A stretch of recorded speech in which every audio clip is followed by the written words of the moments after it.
Hi, everybody. I'm Jen, a compulsive reader and a food addict.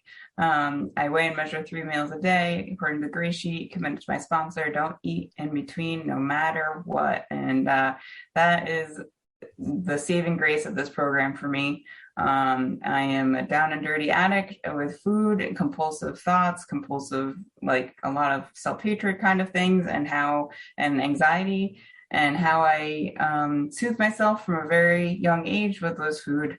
Um, and it wasn't a problem in the sense of weight management until like middle school, where I was putting on the pounds a lot quicker than my body could handle it. And so I was getting the stretch marks and that's tough. That's tough being like fifth, sixth, seventh grade. And just, my height wasn't growing like fast enough. I was going out.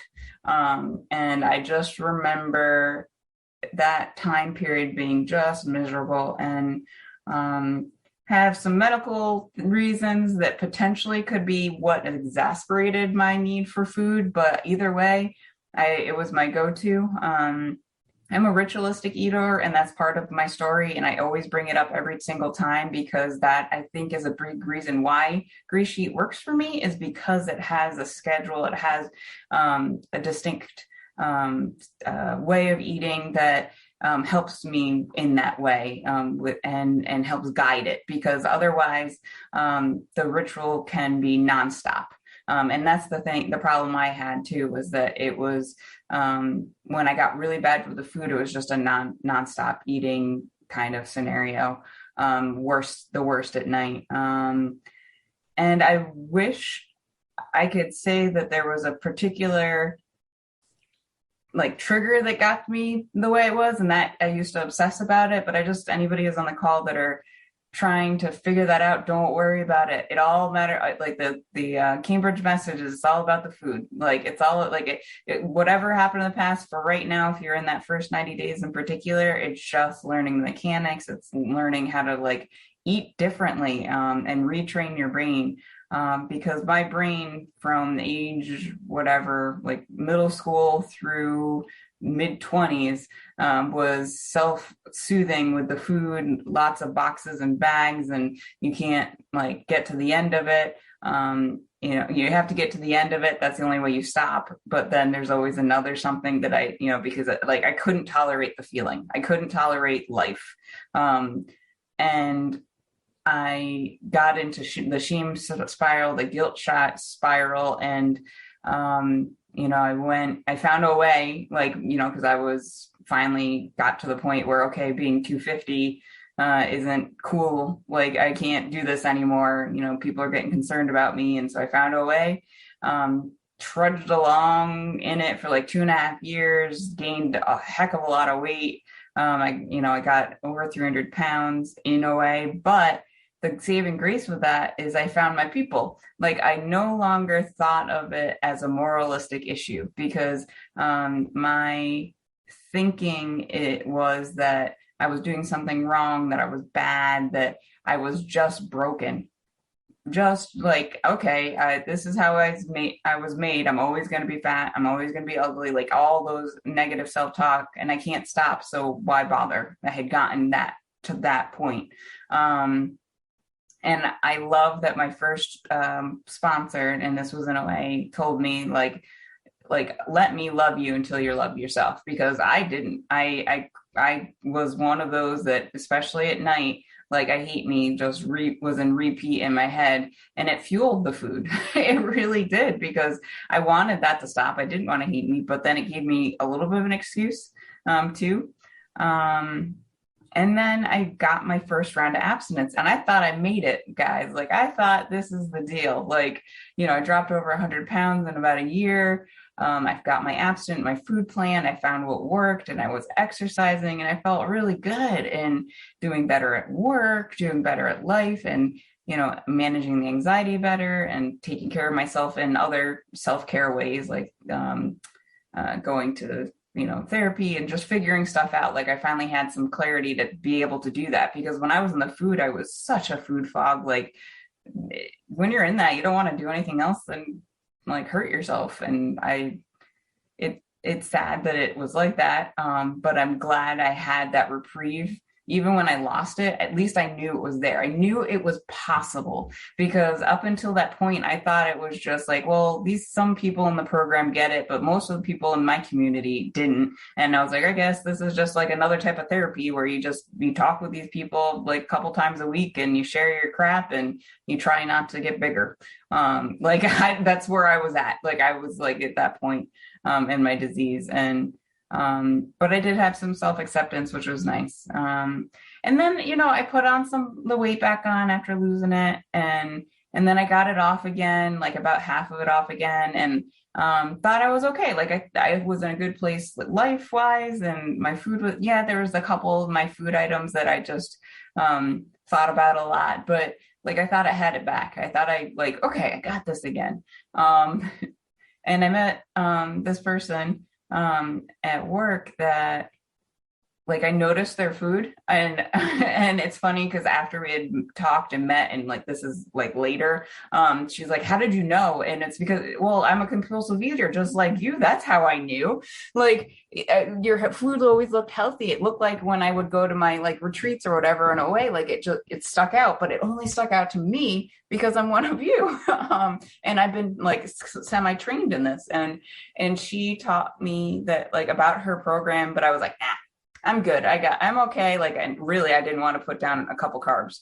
And a favorite thing that I put on my breakfast in the morning, I just was like, nah, like that's awesome. That works for you. I'd love to like talk about this and you to be a resource. And she's like, sure. But 2 weeks later, after I think it was like 2 or 3 nights of binging, and I hadn't done that in a really long time, I was terrified. I was beyond terrified that I lost it again. And I was like, oh my gosh, like I can't put on another 40, 50 pounds again. Like my body has gone up and down so many times. And for me, it was a little bit of ego. Like, oh my God, my coworkers, what are they going to think? Like they've seen me like, oh, this huge range over 100 pounds in the last 5 years. So I sent her a text and was like, okay, like, I think I need to do this. Like I'm eating again. And so I committed my dinner, even though like I had eaten like prior to that, but I committed that dinner, weighed and measured it, gray sheet, and then committed my food for the next day. And that was July 26, 2018. And it's been an interesting road. Like my first 60 days, for me, I think it was really 60 days, like getting the mechanics down, getting my stomach used to it, and like my biology. Like I had been so messed up with just like eating crap, even though I was eating better, but like eating the crap that I didn't have the microbes that knew how to digest our food. And so I was not feeling the greatest. And like, I had trouble finishing my dinner. And there was multiple times that I had to call my sponsor. I was like, I can't eat all this. Like, I can't do it. And she's like, okay, well, you got an hour, take your time, call me back. And so I'd call her back like 15 minutes, like, there's no way. And then by the end, I did it. And it got easier. And like, I realized what foods were like lighter or heavier, as in like volume wise, until I could like adjust and get used to it. And I also learned from her, like the playground effect. This is one of my favorite things, is that like the food on our gray sheet's a playground. You could eat you could go on the swing set like every single day at each of these meals, or each of these times a day, or you can like go on the swing sets and then the bars and then the slide, like whatever like you need to do. Like most of my food, especially early on, was very much the same thing, because I was nervous about mixing it up. I wanted to do what was comfortable and familiar. And then my sponsor said, yeah, but eventually you may get bored, but if you're not, just keep doing it. Are you loving it? And that's what she would ask me. She'd be like, are you loving your food? And I was like, yeah, I really like it. Okay. Then keep eating those same meals. And the poor thing, listen to the same thing over and over again. And I go through different periods. So if anybody else does that, okay, good. You're abstinent. Another thing that my sponsor taught me was like really enjoying the tools of our program. And like, there's so many different tools. There's the phone calls, there's the getting on meetings, there's like just the actual like food we eat, you know, the recipes that we can ask people, and then you know, the literal tools like your knives and your bowls and your cutting boards and like all of our like accessories that make what we do more like easy, because we do a lot of, you know, chopping, and like if I need it to be easy, like I'm a big meal prepper. I do like big meat, like cooked things on the weekend to like have things ready through the week, and that works. But the feelings part of things is rough. Like, because there's the mechanism of it early on, but then there's the feeling. And I was terrified of my feelings because I didn't know how to feel them. And half the time I didn't even know what I was feeling. And I think that was really difficult early on in my abstinence, because like I'm a problem solver. My background is like in science and engineering and stuff. So that's like how I'm set up. And so when I don't know what I'm feeling, I can't fix it. And so that was one of the reasons I eat, was because I don't know how to fix this. So I'll just quiet it, like shut it down, keep it down, because there's no way to get rid of it. But I now know like that they don't last forever. And that is what you guys taught me, is like the feelings will have like most of the time, they'll ebb and then they'll recede and ebb and recede, but depending on what they are. And you don't have to pick up over it, because, and I love this phrase, is that picking up will either make the situation worse or just literally won't change. Like, and if you're feeling crappy, either you'll feel crappy or more crappy. Like, and if you pick up, it'll be exponentially crappy because you're feeling crappy that you're crappy. Like it, but if you have that chance of just holding out, and I did early on, I held out. There was one particular time I was sobbing. I mean, I don't remember what the exact thing it was, but I was sobbing and I'm like, I can't tolerate these feelings. I'm so sad. I'm so anxious. And I called my sponsor and she's like, okay, well, like, call me back from 5 minutes, call me back in 10 minutes. And I just like kept doing longer and longer. And then after like an hour and a half, I was like, I'm feeling a little bit better. Okay, well, send me a text and, you know, before you go to bed. And I made it through the night. I didn't pick up. And that is freaking crazy, guys. Like, because that emotional like toll and that spiritual lacking that I was having, like there's no hope. Like I was lacking hope. I was lacking any like ability to see like past how I was right now, or be locked in the past, because that was the other thing, because I had a horrible breakup, and you know, that kind of exasperated things. So being trapped in the past and like trapped in how I'm feeling right now, and the what ifs with the future, when in reality, like everything will change. Like there's nothing constant. Like everything will get through and get changed. But by not picking up, I have a chance to not only help myself, but help someone else. And one thing that got me out of my shell, because was when I got my 90 days, my home meeting said, you're going to be a booker. And I said, that's horrible. No. And they made me do it, but lovingly, obviously. And it was the best thing ever for me. And my sponsor helped me with boundaries. So like, for me, I don't know how to end phone calls, or like, what if they keep talking, I don't want to talk anymore. And she'll like setting a time limit. Okay, my sponsor said I 5 minutes, and then when you get to the end of it, what to say. And there's so much that I'm learning in this program, not only because of food, but just life. It's a life and the food program all in one. There's so many tools that I'm using right now in my work life that are things I use all the time for my emotional, spiritual, like well-being, because setting boundaries, like doing like check-ins with myself. So that's the next thing I want to talk about, is like that self-reflection. It was scary for me because I don't want to look at the past, because I saw it as negative things I've messed up or broken. It was really hard for me to see good things. But when I started an AWOL through GreySheet, really taught me how to do the prayer and the meditation and the listening, and like kind of like developing that spiritual side of me that I never had before. So I don't know. I feel like I'm a little bit all over the place, but that's all right. Like, that's totally cool. It's a Friday night. It's been a long week. I have made some really great strides in my work. And that's one of the things that is amazing about this program, is that I was so behind my peers at work, and I'm exponentially increasing and getting recognized. And it's a little nerve wracking because, higher responsibility. But I'm not, the emotions aren't like trapping me anymore, because I was trapped on my couch in front of the TV or running to the grocery store multiple times a week. I was a captive in my own self. Thank you, Phyllis.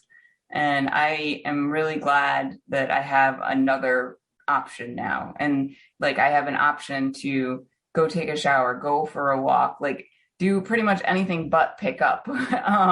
And I can, I have like, and I think that's the thing, is like, I have the ability to make other choices than just things that are going to hurt me. And I just wish that everyone can like hang in there until they find that moment. Because the longer I've been abstinent, the further the time between like, oh my God, I'm like freaking out about something that's happening, and then a little bit of peace, or at least the reality, like the actual check-in that, hey, this won't last forever. That period is longer and longer. And there's certain times that I will jump ahead still. Like there's definitely self-improvement here. There's still lots of work I got to do. But I like that I now can enjoy the journey a little bit more than before. Because before I was always just, okay, how do I get to the end of the week? How do I like, oh no, the weekend's ending, I got to go back to work. Like I was always like thinking of like either things going too fast or too slow, and I'm getting better at like being okay in the middle. And I really think having those 3 distinct meals of the day helps me that with like pacing, because I didn't have it when I was just eating continuously. Like there was no rhyme or reason about my day. Now I can look for it. Like right now I've had my dinner and I like committed my food, and I'm like super looking forward to my breakfast in the morning. I do something a little special. It's a little bit heavier in the weekends. And I love it. And I think like loving your food keeps you here. And I know it's kept me here, because if I didn't love my food, I'd be out of here. Because there are times, the hardest times are when you see stuff that you used to eat, or hey, new products. That's the worst right now with the holidays, is I'm seeing new stuff being out there that, oh, well, I haven't tasted that. I wonder, but I have that. I can in my head go, yeah, but like I would lose so much more, and it would control me. It would trap me again. And I love my food, so why would I mess that up? It won't taste the same anymore. I think like I would miss my taste buds if I contaminated them because that's what it would do if I eat that sugary, like for me, it was usually sugary, salty, crunchy kind of stuff. I can taste things now. I think that was totally crazy for me, is like I didn't understand that how certain foods, especially fruits, could be as sweet as they are. I had no comprehension because I was always adding things to it, or like it being mixed in with things, like, and when you have like a sweetness factor of 10, and our stuff feels in comparison as like a 1 or 2, but when you get rid of that artificial crap, I've had some really good stuff, and it's like I love that you can appreciate like that moment. Another thing like I want to talk about is just going at your own pace. Because I struggled early on with like, okay, well, what are other people doing? Like, oh, well, they're doing AWOLs, or, oh, their food's this, or they've lost all that weight and I'm still stuck here. And comparing and despairing was also a trap of mine. But my journey is my journey. I remind myself all that time that my food is between me and my sponsor. My weight is between me and my sponsor. And that's it. Like, I don't don't look at other people's plates. Don't look at other people's programs, unless it's like, keep what you want, leave the rest. Like if it's something that you want to try and it works for you and it keeps the insanity in your head down and calms you down. Thank you, Phyllis. Then keep doing it. Like, try it. Don't be afraid to try it, make phone calls and reach out. And I'm just glad that you guys asked me and I could see everybody in their friendly faces on Friday night. So thanks for having me.